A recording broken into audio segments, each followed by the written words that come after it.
Dans ce tutoriel, nous allons montrer comment utiliser l'outil estimation P50-P90. L'évaluation P50-P90 est une approche probabiliste pour l'interprétation des résultats de la simulation sur plusieurs années. Cela nécessite plusieurs paramètres supplémentaires qui ne sont pas fournis par le processus de simulation et doivent être spécifiés par l'utilisateur. Cette fonctionnalité n'est pas disponible pour les systèmes autonomes et de pompage où elle est plus difficile à définir.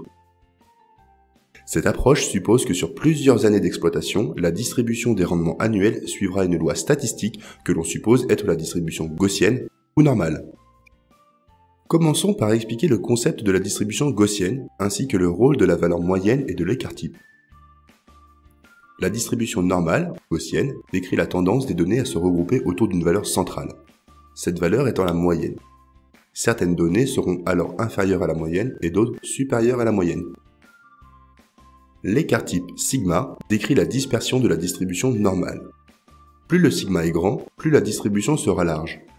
Et au contraire, avec un sigma plus petit, la distribution étroite accumulant plus de données près de la moyenne.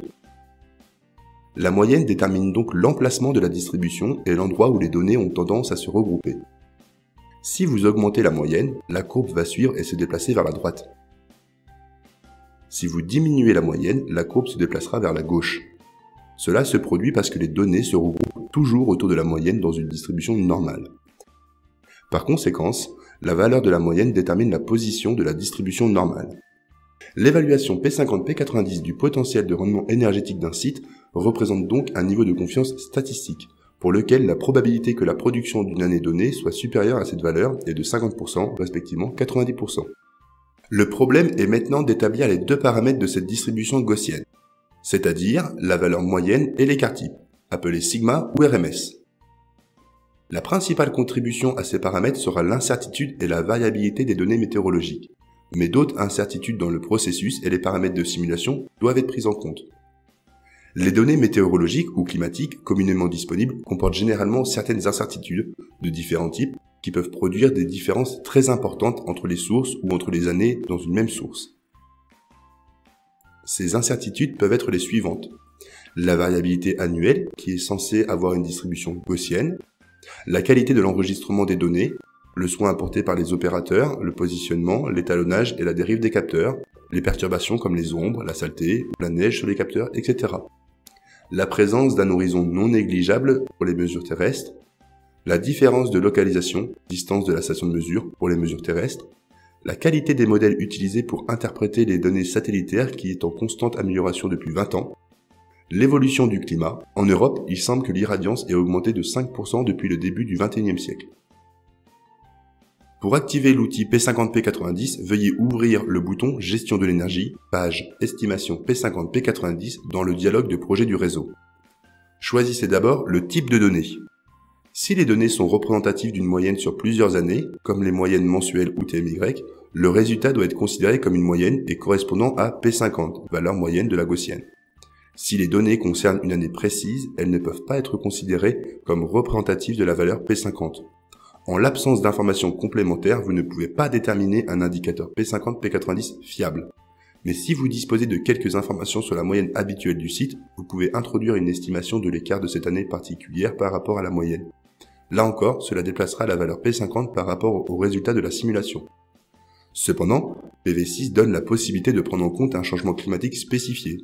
Cela déplacera la valeur moyenne P50 de la gaussienne par rapport au résultat de la simulation. Ceci est utile pour interpréter les simulations réalisées avec des données moyennes anciennes, méthonormes, PVGIS, classiques, etc., dont on sait qu'elles sont inférieures au climat actuel. La variabilité annuelle, valeur sigma, sera dominée par la variabilité météorologique d'une année sur l'autre. Cette information n'est pas communément disponible. Un rapport de Pierre Nation en 2011 donne quelques évaluations pour une trentaine de sites dans le monde. PV6 propose des valeurs par défaut en fonction de ces données. La nouvelle version de Météonorme 7.2, 7.3, 8.0, 8.1 fournit ces informations pour votre site. Plusieurs fournisseurs de données météorologiques peuvent maintenant fournir des données météorologiques pluriannuelles, ensemble de 15 à 25 ans, que vous pouvez directement importer dans PV6, par exemple SolarGiz, 3/3, Vortex, Soda Helioclim ou autres. Si vous disposez de telles données météorologiques pour votre site, Vous pouvez calculer la RMS de la distribution annuelle de Globe 1. Vous disposez d'un outil pour faire cela dans PVSYST. Veuillez utiliser base de données, comparaison, météo et choisissez ici les fichiers météo correspondant pour plusieurs années. Vous avez une option histo et probabilité qui montre la distribution gaussienne, la moyenne et la RMS. Des incertitudes supplémentaires dans le processus de simulation pourraient éventuellement être pris en compte. Ces écarts devraient représenter la variabilité aléatoire de l'incertitude d'une année à l'autre et non l'incertitude absolue. Modèle et paramètres des modules PV, la principale incertitude après météo, efficacité de l'onduleur négligeable, encrassement et perte de qualité des modules, fortement dépendant des conditions du site, dégradation à long terme. Ceci n'est pas compatible avec le concept d'évaluation P90. Nous ne savons pas comment gérer cela à l'heure actuelle. Toutes ces contributions aléatoires s'additionneront de façon quadratique, donnant un écart type global qui peut être appliqué pour construire la fonction de distribution gaussienne finale et donner une estimation du P90 ou de tout autre indicateur P. Ceci est réservé à des utilisateurs très spéciaux. Dans les situations habituelles, toutes ces valeurs peuvent être laissées à des valeurs nulles. PVSYST affiche une représentation graphique de vos choix sous la forme d'une distribution de probabilité gaussienne pour plusieurs années, soit sous la forme de la distribution cumulative correspondante, l'intégrale de la gaussienne.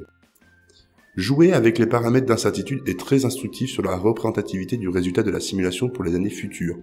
Il est intéressant d'observer que selon votre interprétation du résultat de la simulation, la distribution des productions prévisionnelles peut se déplacer autour de votre résultat de simulation. Les estimations statistiques P50-P90 sont basées sur des valeurs annuelles. Définir P90 pour des valeurs horaires ou journalières ou même pour des accumulations mensuelles n'a pas de sens. Lorsque les variations des données météorologiques annuelles sont de l'ordre de 3 à 4%, la variabilité des données mensuelles d'une année sur l'autre est beaucoup plus importante et définir un profil de probabilité pour chaque mois donnera des résultats erratiques. D'ailleurs, les profils de probabilité pour la détermination de P90 sont des estimations statistiques qui devraient être basées sur des séries météorologiques significatives, au moins 15-20 années de données météo. Nous ne disposons pas de telles données génériques pour les valeurs mensuelles, et cela dépendrait beaucoup du climat et de la saison. Si vous voulez faire de telles évaluations, vous devriez trouver des données météorologiques mensuelles de 15 ans ou plus pour votre site, et évaluer la distribution des probabilités mois par mois.